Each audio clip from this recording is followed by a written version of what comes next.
Ladies and gentlemen, I am very much pleased to assist to the opening of the 10th or 11th annual conference on the European Criminal Law Academic Network in a context which I consider to be most useful for the future works in the area of justice and home affairs of the European Union.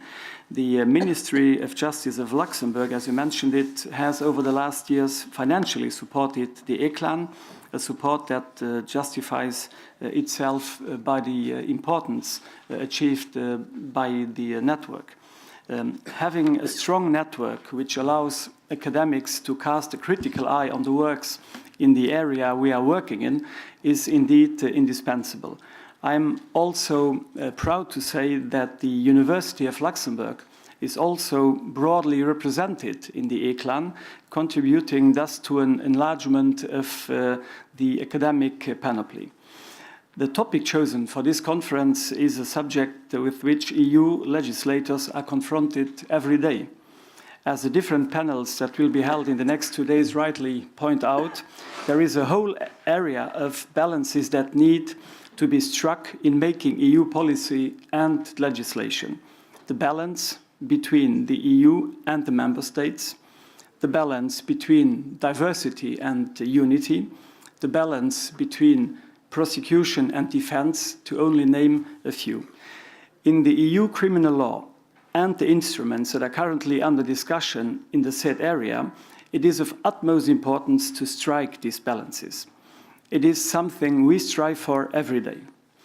Ladies and gentlemen, I will not repeat everything that Commissioner Jourova already mentioned, which I can largely support and have been supporting over the last years, especially what she said in regard to the fight against terrorism, but also the efforts that the European Union has to undertake in the field of de-radicalization and also the fight against hate speech, which is indeed not limiting free speech, but it's defending free speech, because attacked people put under pressure are losing their free speech. So we have to fight those who don't agree with our democratic values, including in the internet world. That is about defending free speech and not definitely limiting free speech. All this has been part of the program of the Luxembourgish presidency together with the Commission, and I think that we have made a lot of progress over the last few months, and I'm fully confident that Commissioner Jourova will go on with her efforts to achieve progress on this area. And of course, I'm especially happy about the conclusion on the Luxembourgish presidency of the data protection package, the regulation and the directive, which was urgently needed and will guide us for a longer time, I hope, now. But let's come back to other aspects of criminal law. The European Union needs common standards in the field of procedural rights in criminal proceedings in order to guarantee that the basic rights of suspects and accused persons are protected. According to the principle of mutual recognition, these minimum standards are essential for judicial decisions taken by one member state to be recognized by the other member states. Since we are working more and more with mutual recognition, it is of the utmost importance to know what all the member states have as minimal guarantees. Those two go together. You can't work with mutual recognition if you don't care about the standards applied in other member countries. So I think we really have to bear that in mind all the time when we discuss these issues. A roadmap on procedural rights was adopted already in 2009 by the Justice Council, setting out a gradual approach towards establishing a full catalogue of procedural rights for suspects and accused persons in criminal proceedings. In November 2013, the European Commission presented a package of proposals to further strengthen procedural safeguards for citizens in criminal proceedings. These proposals on special safeguards for children suspected and accused in criminal proceedings, on provisional legal aid, and on the presumption of innocence and the right to be present at trial aim to guarantee fair trials for all citizens in the European Union.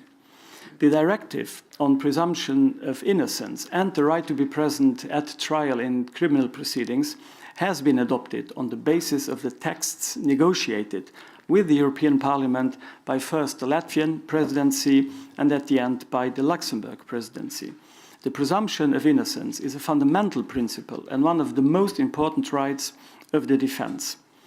On December 16, 2015, the EU institutions reached an agreement also on the Children's Directive.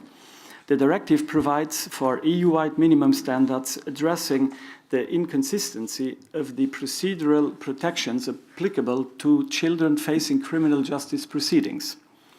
The directive, as mentioned on legal aid, is still under negotiation. I hope that the European Parliament and the Council will be able to conclude a robust directive protecting the right to legal aid in criminal proceedings. That too is an important part of the mechanism of mutual recognition. We have to bear that in mind too when we discuss the directive on legal aid. It's not just about spending money. It's also protecting the interests of all the nationals in the context of mutual recognition. The main project in the area of freedom, justice and security is without a doubt the establishment of the European Public Prosecutor's Office. During the Luxembourg presidency, we were able to obtain very large support for a crucial package of articles of this regulation. In particular, the provisions on cross-border investigations and the principle of the requirement of a single judicial authorization have to be considered as a step forward in the field of transnational cooperation in investigations. This package includes also the provisions on the competence of the EPPO, which aim to establish a strong and efficient body in the Union, or of the Union. The Dutch presidency right now is very much committed to make progress on other parts of the proposal, for example, on the data protection provisions. If we talk about the EPPO, we also need to talk about the PIF directive, which is the basis of competence of the first. In the Taricco judgment, the Court of Justice of the European Union took an opportunity to clearly include VAT fraud in the definition of PIF fraud. If it seems now preferable to include VAT in the scope of the PIF directive, the concrete modalities as well as the exact form of such an inclusion need to be further discussed at all the different levels, including the level of the European Council. In collaboration with the University of Luxembourg, the Luxembourg presidency organized a conference in October 2015 on the subject of mutual legal assistance in the digital area.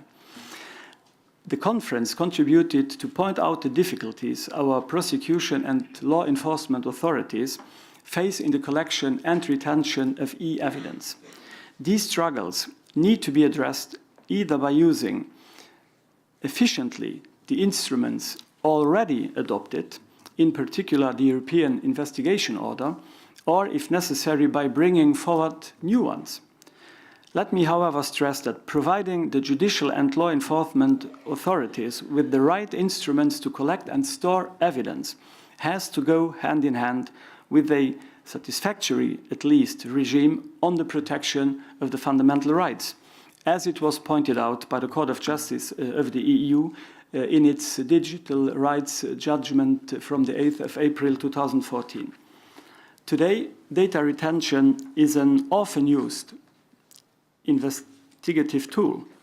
Fragmented rules on data retention across the EU, that's what we have today, will have an adverse impact on the effectiveness of criminal investigations and prosecutions at national level, as well as on judicial cooperation between the member states.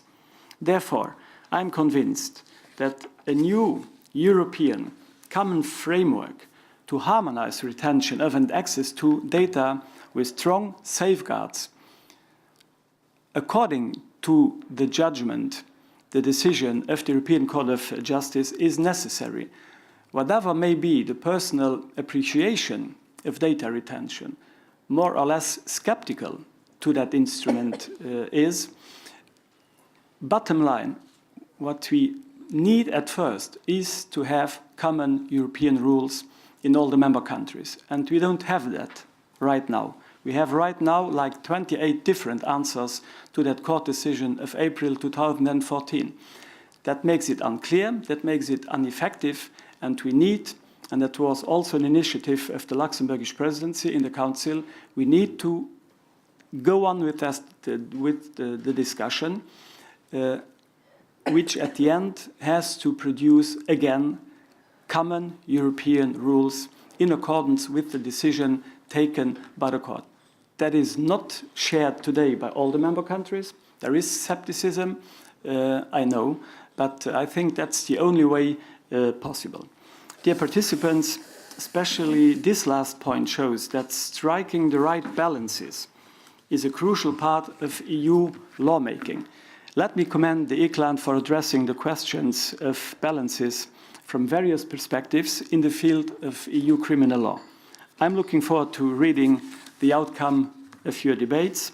Thank you very much for your attention, and I wish you very productive work today and tomorrow. Thank you very much.